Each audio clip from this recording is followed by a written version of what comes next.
अरे आप किससे बात?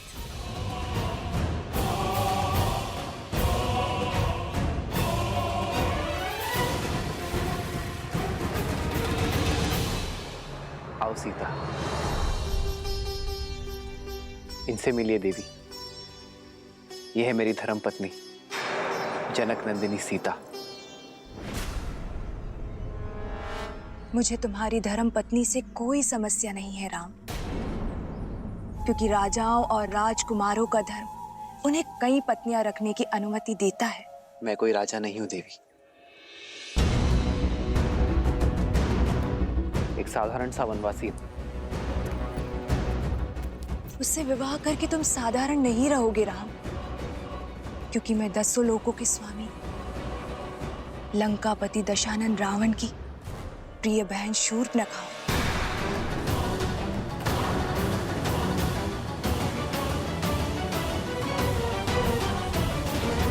दंडकारण्य के राजा खर और दूषण भी मेरे भाई हैं।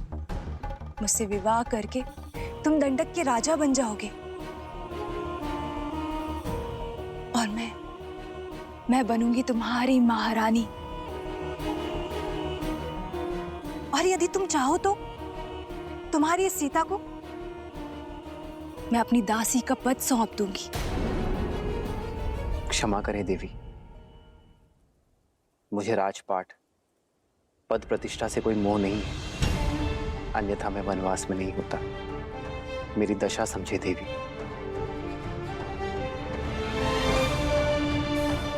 मैं एक पत्नी धर्म का प्रण ले चुका हूं। मेरी धर्म और मर्यादा का सम्मान करें।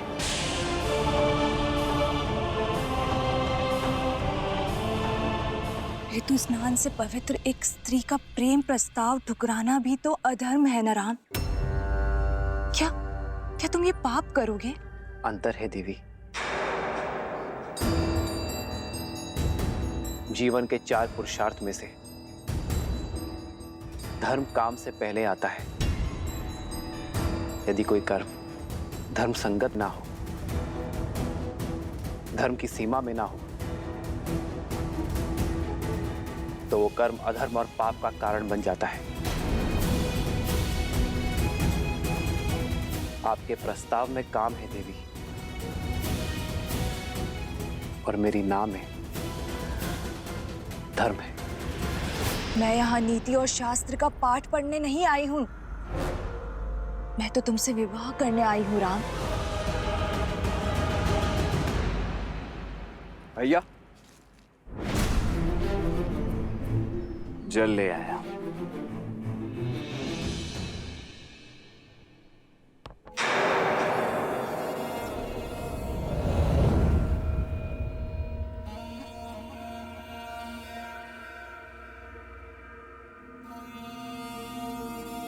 ये युवक कौन है?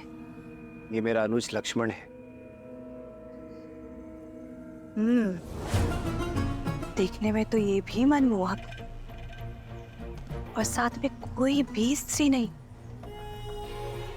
इसे विवाह प्रस्ताव दे सकती हूँ ना? आप एक स्वतंत्र नारी हैं देवी, और लक्ष्मण एक स्वतंत्र पुरुष। प्रस्ताव देना आपकी इच्छा है, और उसे स्वीकार करना ना करना लक्ष्मण की।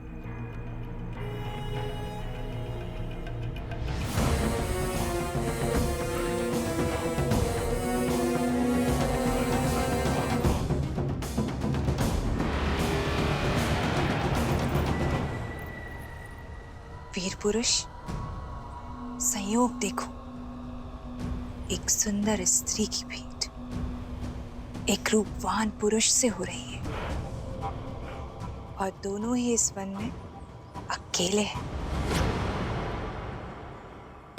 मेरे पति अब इस दुनिया में नहीं रहे। मेरी पीड़ा का अंत करो, मुझे अपनी संगिनी के रूप में स्वीकार कर लो। मैं तुम्हें असीम प्रेम दूंगी। विचित्र प्रेम है आपका देवी।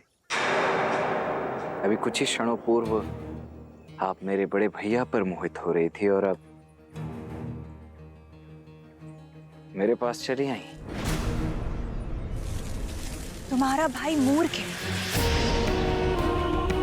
किंतु तुम्हारे मुख पर ही दिखाई देता है कि तुम वास्तविकता को समझते हो। वास्तविकता से तो कदाचित आप अनभिज्ञ हैं देवी। आप महाबली लंकेश की बहन हैं, राजकुमारी हैं, और मैं तो अपने भैया का एक तुच्छ सा दास मात्र हूं। अब मेरी संगिनी बनने का अर्थ होगा कि मेरे भैया और भाभी की दिन रात सेवा करना। अब आप जैसी सुंदर राजकुमारी ऐसा करेंगी, ये तो होगा नहीं, और आपको ऐसा करते देख मैं पाऊंगा नहीं। इसीलिए यदि आज्ञा लेनी है तो स्वामी से लीजिए, दास से नहीं।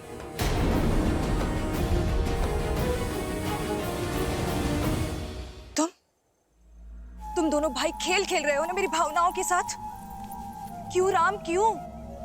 भावनाएं आपकी अनुचित है देवी, और प्रस्ताव अनैतिक है। जब आपके पति संसार में थे तब कोई पर पुरुष आकर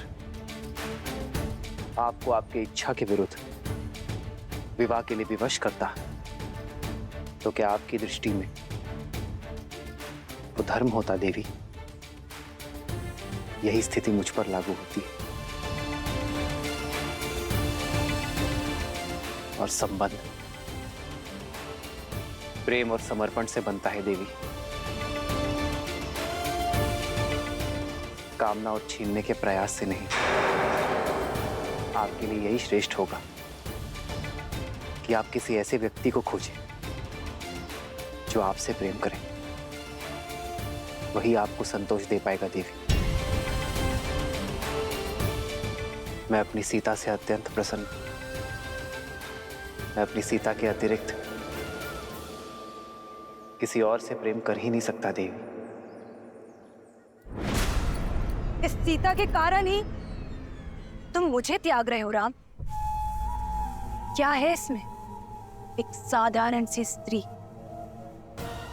जो कल वृद्ध हो जाएगी, उसका रूप और यौवन सब कुछ खो देगी, किंतु मैं माया की स्वामिनी हूं। मेरा शरीर सदा रूपवान और यौवन से भरा हुआ रहेगा।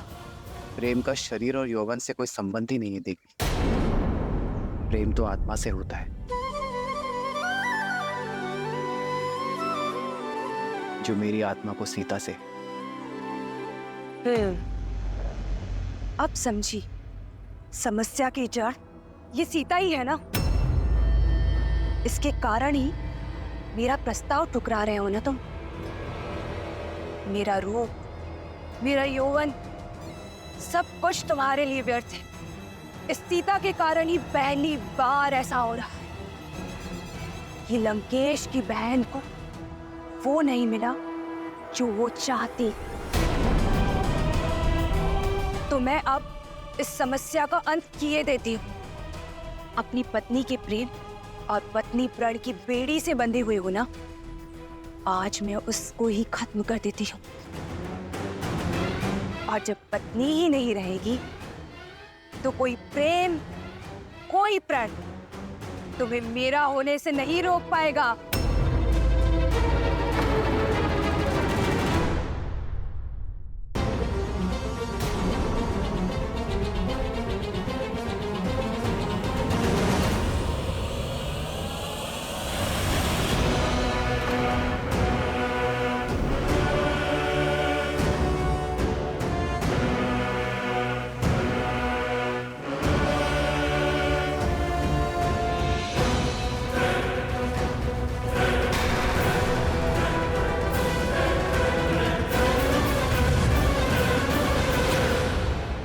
दुष्ट राक्षस है सीते। नहीं भैया लक्ष्मण, स्त्रीवध का महापाप मत लीजिए।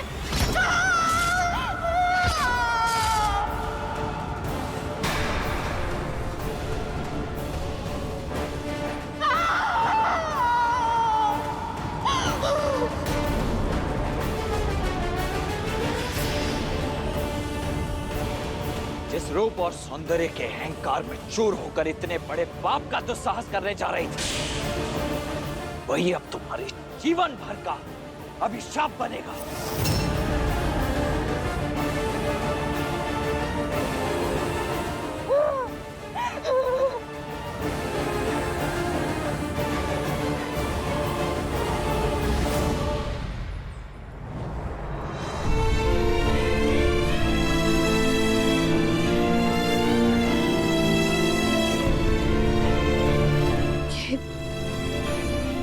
ये उचित नहीं हुआ है। एक स्त्री के सम्मान पर प्रहार हुआ है, इसका मूल्य हमें चुकाना ही होगा। अर्कवत से पूर्व गुरु विश्वामित्र ने भी कहा था, स्त्री हो या पुरुष, जो कोई भी धर्म की सीमा लांघ दूसरे के कष्ट का कारण बने, उसे दंड तो अवश्य मिलना ही चाहिए। सीता, लक्ष्मण ने जो कुछ भी किया तुम्हारे प्राण बचाने के लिए किया। शूर्पणखा को उसके कर्मों का फल मिला।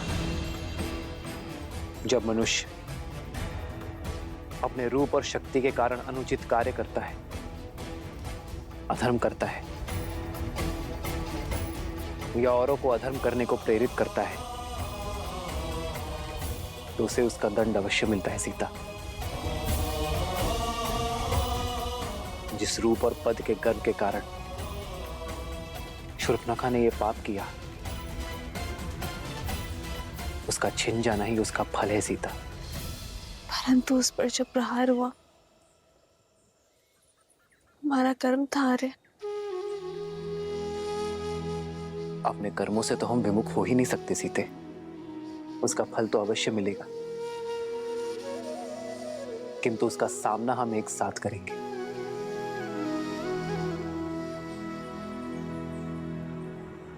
उनकी बहन पर प्रहार हुआ यार, अब तो संपूर्ण राक्षस कुल हमसे प्रतिशोध लेने निकलेगा। जिस प्रकार जीवन की हर परिस्थिति का हमने साथ मिलकर सामना किया है, इसका भी करेंगे सीता, क्योंकि संकट से भयभीत होकर धर्म के पथ को छोड़ देना रघुकुल की रीति नहीं है। सीता,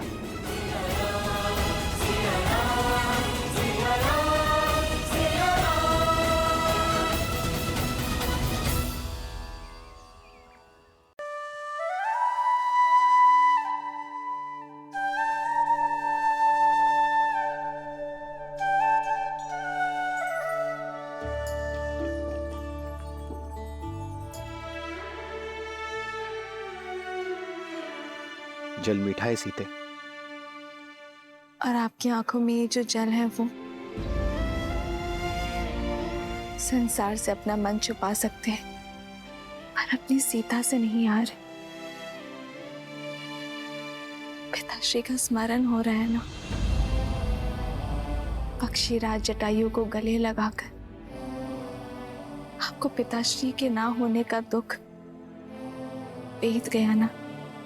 कभी कभी तो लगता है कि तुम ही मेरा मन हो सीते।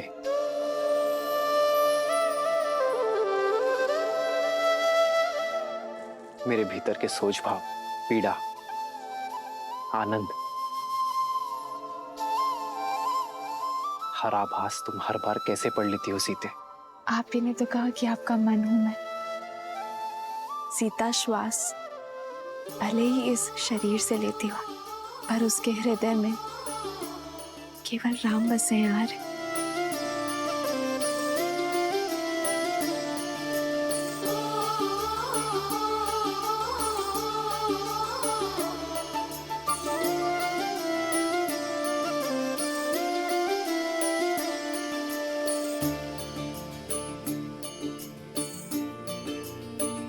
तभी तो इस निर्जन वन में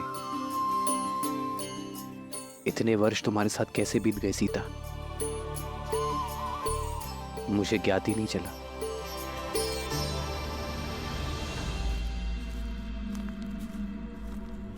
कहाँ हो?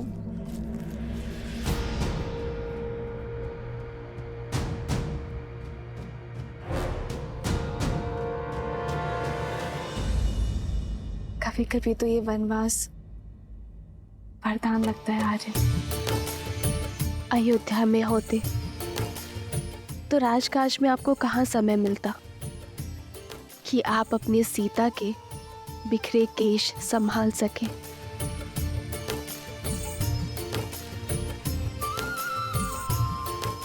लाइए, अब मैं आपके केश संभाल देती हूँ।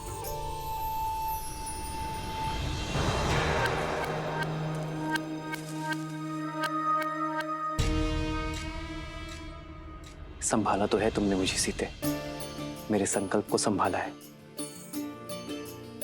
इस धर्म यात्रा की रथ हो तुम।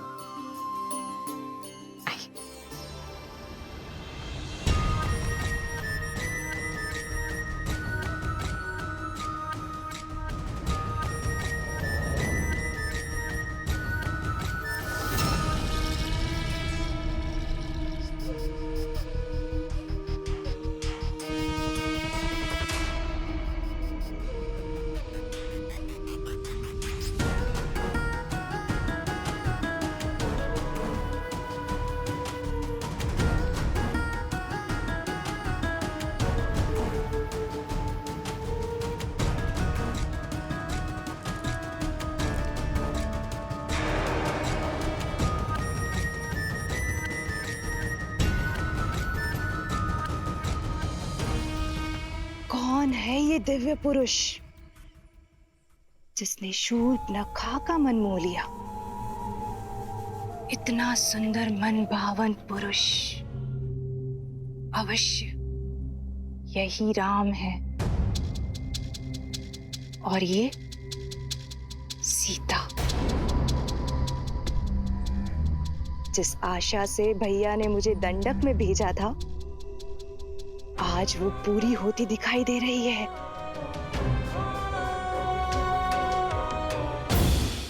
मैं खोजूंगी सीता को। सीता पर केवल मेरे भाई लंकेश का अधिकार होगा। भैया को दिया वचन निभाने की घड़ी आ गई है। राम से सीता को सदा सर्वदा के लिए दूर कर दूंगी मैं। संध्या का समय, मैं भोजन बना लेती हूँ।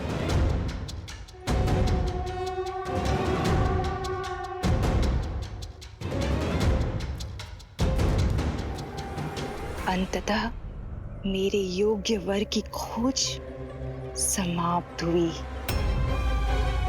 एक ही तीर से 2 लक्ष्य साधूंगी मैं। भैया रावण को सीता मिलेगी और मुझे ये मन भावन राम।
इस घने वन में आप कदाचित भटक गई हैं देवी।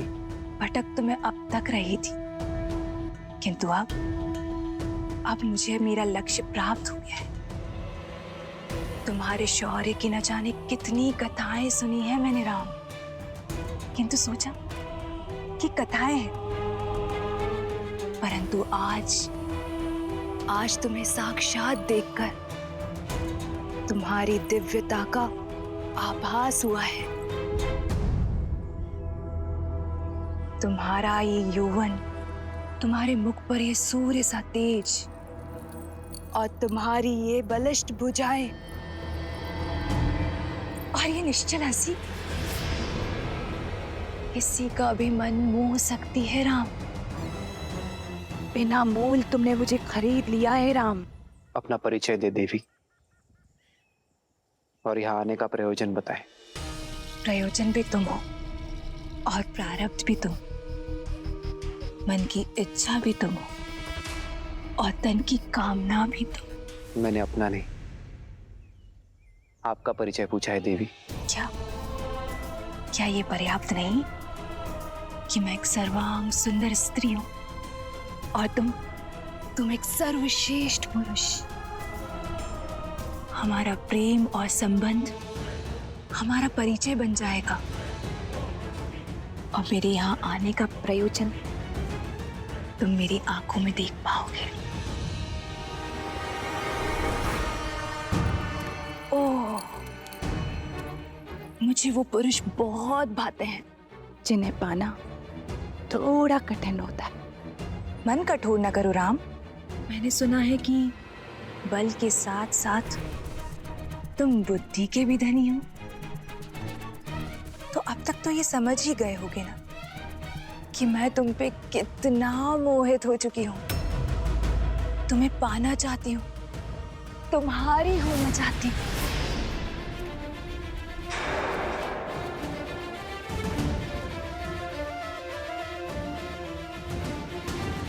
मैं आपके प्रेम का अनादर नहीं करना चाहता, किंतु क्षमा करना, मैं आपके प्रेम का पात्र नहीं बन सकता। ऐसा न कहो राम। वर्षों की प्रतीक्षा के बाद मैंने किसी को स्वयं के योग्य पाया है। क्या कमी है मुझ में? क्यों तुम मुझे अपने योग्य नहीं समझते हो? आप में कोई कमी नहीं है देवी, किंतु मैं विवाहित हूं।